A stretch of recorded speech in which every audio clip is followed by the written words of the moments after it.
નમસ્કાર. અમારી આ પોડકાસ્ટની સિરીઝમાં આપનું સ્વાગત છે. હું છું પ્રતીક. આજે વાત કરીશું એક એવા ગેસ્ટ હારે જેઓ મૂળ મહારાષ્ટ્રના છે, પરંતુ છેલ્લા ઘણા સમયથી તેઓ સુરતની ભૂમિ પર પોતાની ફરજ બજાવી રહ્યા છે. જી હા, તબીબી જગતનું એક મોટું નામ તેઓને આપ કહી શકો. જુનાગઢ મેડિકલ કોલેજના ડીન ડૉક્ટર હનુમંત આમણે વિશે જી હા આપણે વાત કરી રહ્યા છીએ. सीधी एमनी हारे बात करिए. Welcome to the show sir. नमस्कार. स्वागत है आपका स्टूडियो में. नमस्कार. सबसे पहले तो हम यही जानना चाहेंगे आपसे कि how is your experience eight Sorath. Maharashtra से मैं जब यहाँ गुजरात में आया तो पहले मैं बड़ौदा में 1 साल के लिए काम किया. उसके बाद जब मेरा ट्रांसफ़र मतलब मेरे ऑर्डर यहाँ की जूनागढ़ की आई तो उसको लगभग 10 साल हो गए हैं.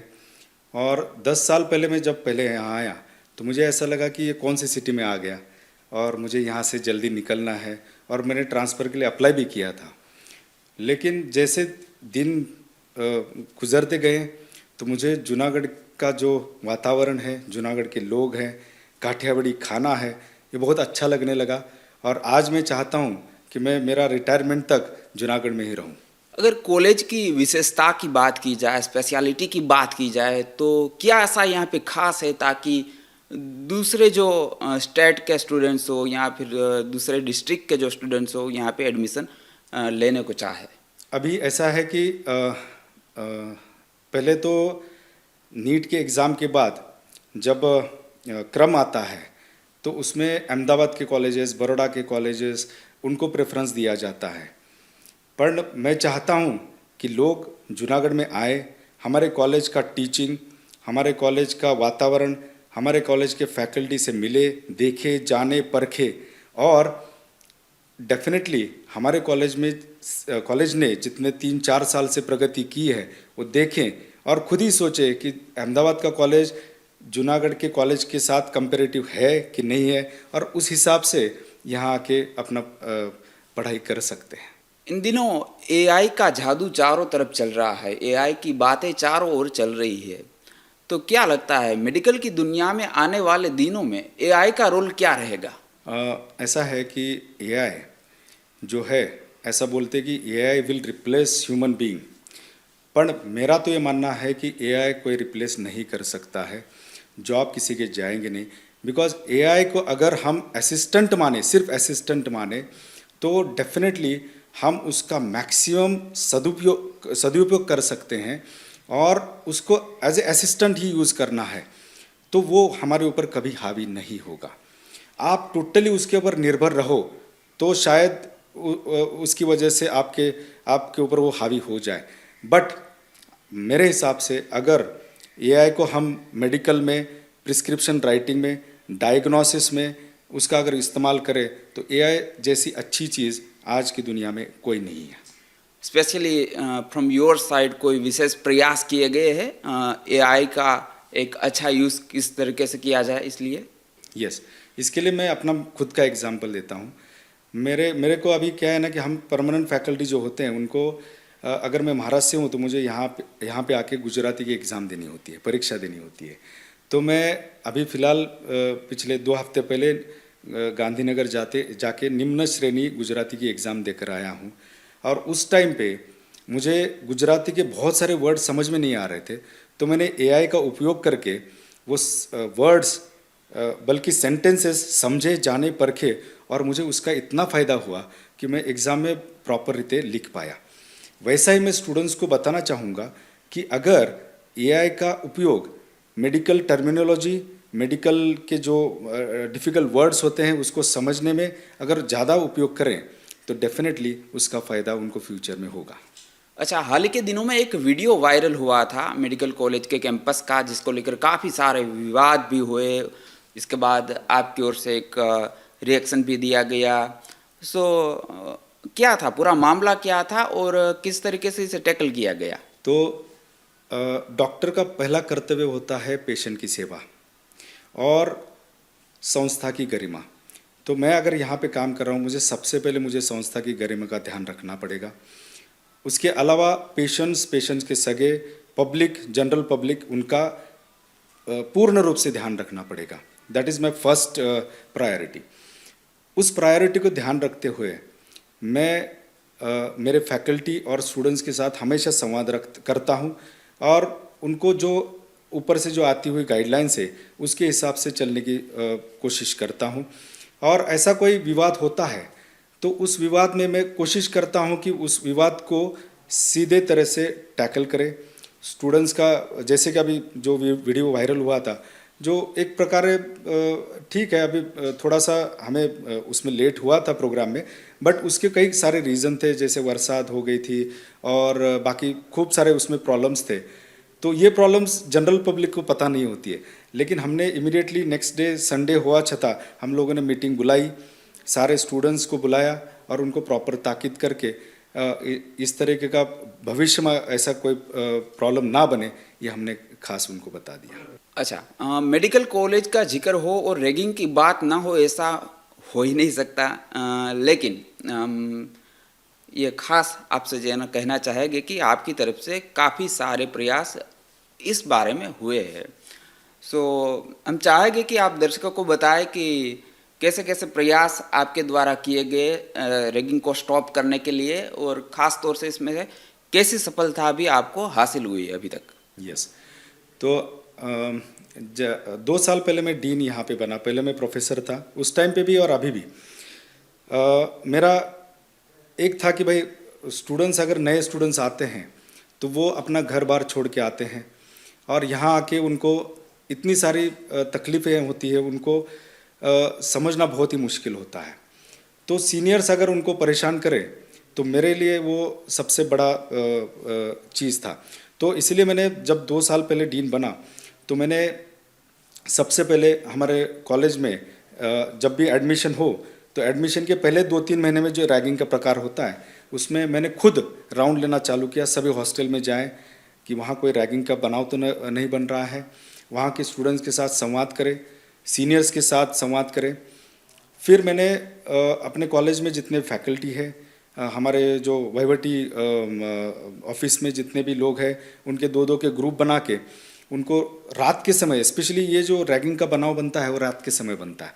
दिन में तो फैकल्टीज़ और स्टूडेंट्स कॉलेज में रहते हैं, तो ये 2-2 का ग्रुप जो बना के मैंने राउंड लेना चालू किया, उसके बाद रैगिंग का बनाव थोड़ा थोड़ा कम होने लगा।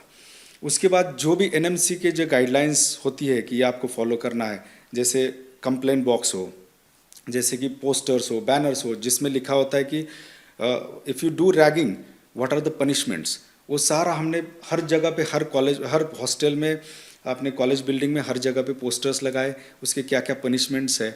और इवन हमने एक इलेक्ट्रॉनिक मीडिया जैसे टीवी में हमारे यहाँ पे कंटिन्यूस चलता रहता है कि इसके पनिशमेंट ये है, कॉलेज में डीबार हो सकते हैं, जेल हो सकती है, फाइन लग सकता है।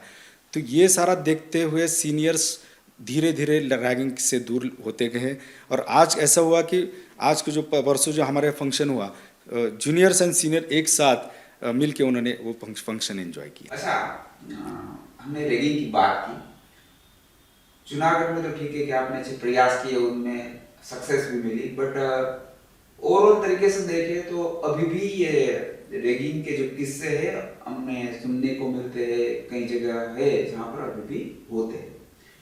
क्या आपको लगता है कि इस पर पूरी तरीके से स्टॉप लगे, रैगिंग ना हो, उसके लिए हमें कैसे आगे आना होगा, कैसे प्रयास करने होंगे ताकि ये पूरी तरीके से स्टॉप हो जाए? जैसे कि मैंने पहले बोला, रैगिंग ये बहुत बड़ा सामाजिक दूषण है। इसकी वजह से कितने सारे लोगों को तकलीफ झेलनी पड़ी है।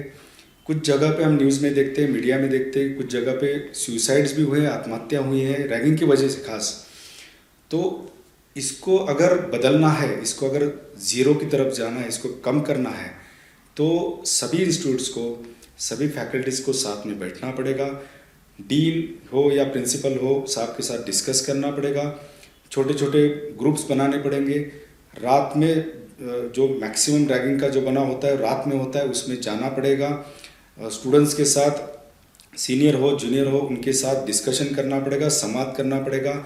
साथ ही साथ उसकी जो पनिशमेंट है वो प्रॉपरली सीनियर स्टूडेंट्स को समझाने पड़ेंगे, पोस्टर्स के माध्यम से, लेक्चर हॉल में जाके उनको बताना पड़ेगा कि भाई ये सारे पनिशमेंट्स है। और अपना पूरा करियर छोड़ो, आपको जेल भी हो सकती है। ये सारे प्रावधान उनको समझाने पड़ेंगे। उसके अलावा पोस्टर्स, बैनर्स, कंप्लेंट बॉक्सेस रखने पड़ेंगे हॉस्टल्स में, ताकि उसमें एनोनिमस कंप्लेंट भी आवे तो इसके ऊपर इमीडिएटली एक्शन लेनी चाहिए। तो ये सारे अगर प्रयोग करें अपने इंस्टीट्यूट में तो डेफिनेटली इसमें थोड़ा बहुत चेंज आएगा। बिल्कुल, जैसे जूनागढ़ मेडिकल कॉलेज को सक्सेस मिली है, ऐसा अगर कोई करे तो निश्चित तौर पर इसमें सक्सेस मिल सकती है। अच्छा, मेडिकल वर्ल्ड की लिहाज से बात की जाए तो आने वाले 5 सालों में, क्योंकि हर एक फील्ड में अभी बदलाव आ रहे हैं, सो मेडिकल की दुनिया में कैसे बदलाव खास तौर से आने वाले 5 साल में आप देख रहे हैं? जैसे कि हम बात कर रहे थे आर्टिफिशियल इंटेलिजेंस, तो भविष्य में आर्टिफिशियल इंटेलिजेंस बहुत बड़ा रोल प्ले करने वाला है।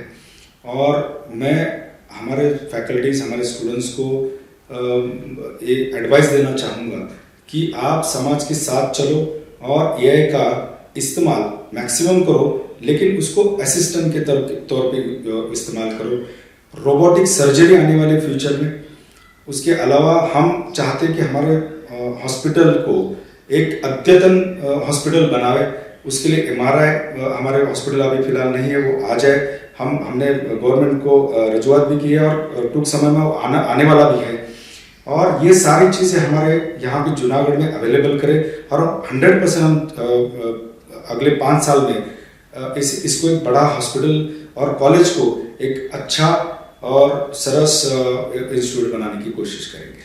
बिल्कुल, और जैसा कि ये अपना मेडिकल कॉलेज हुआ या मेडिकल अपना हॉस्पिटल हुआ, ये न सिर्फ जूनागढ़ बल्कि समूचे सोरठ के लिहाज से बात की जाए तो सबसे बड़ा है। और इसलिए आज से ज्यादा फैसिलिटी हो, ज्यादा रिसर्च के सेंटर या नए अवसर हो, वो सबके अच्छे के लिए होगा। यस।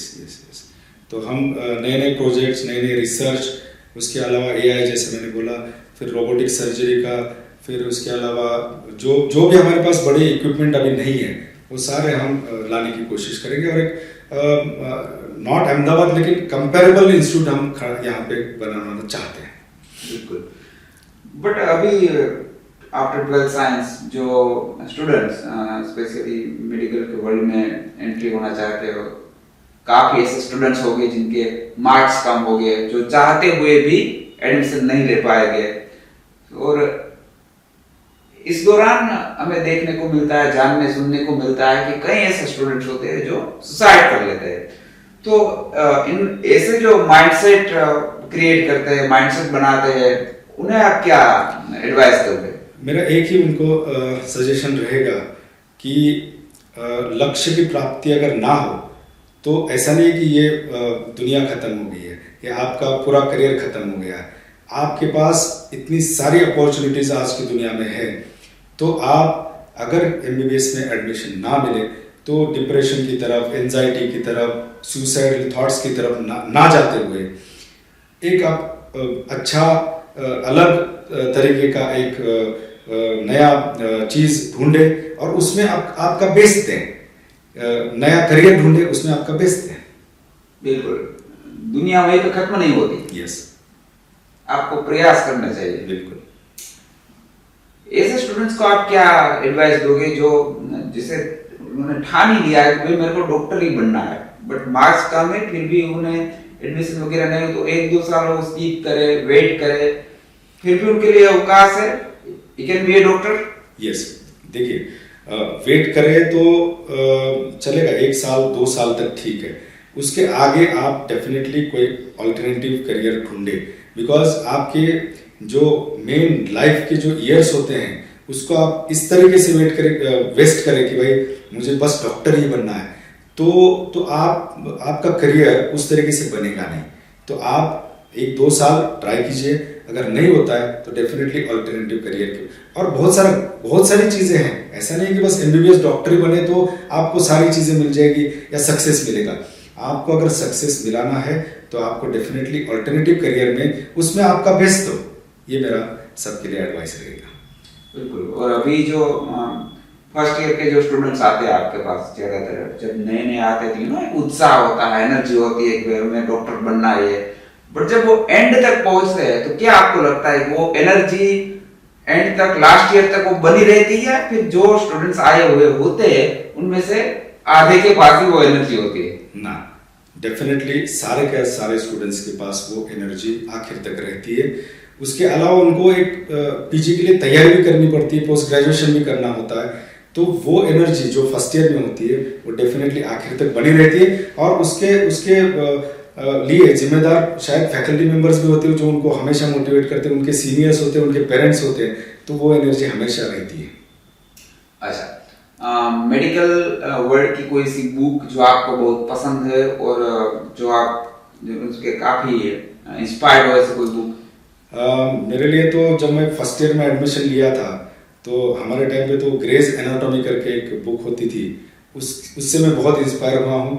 उसके अलावा मेरा जो सब्जेक्ट है फार्माकोलॉजी, उसमें गुडमन गिलमन, वो भी बुक हमारे लिए, हम उसको फार्माकोलॉजी या मेडिसिन की गीता बोलते हैं, तो वो भी बुक मुझे बहुत इंस्पायर करती है।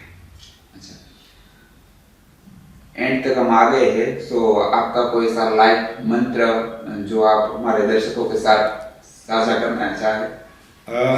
मेहनत के लिए कोई सीमा नहीं है, मेहनत करते रहो, कोई शॉर्टकट ढूंढो मत।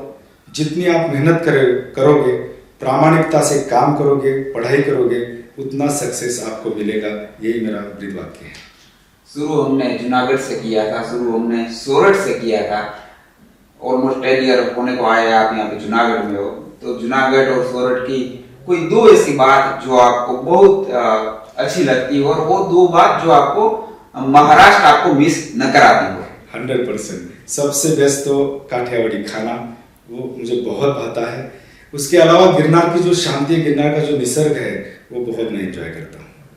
काफी लोग ऐसा कहते हैं कि गिरनार में एक ऊर्जा है, are you agree with that? Yes yes yes, positive ऊर्जा है, पॉजिटिव ऊर्जा है, और मैं उसको डेफिनेटली फॉलो करता हूँ। और हम एवरी सैटरडे गिरनार देखने शाम को चले जाते हैं। And do you feel that ऊर्जा? Yes, energy? 100%, यस।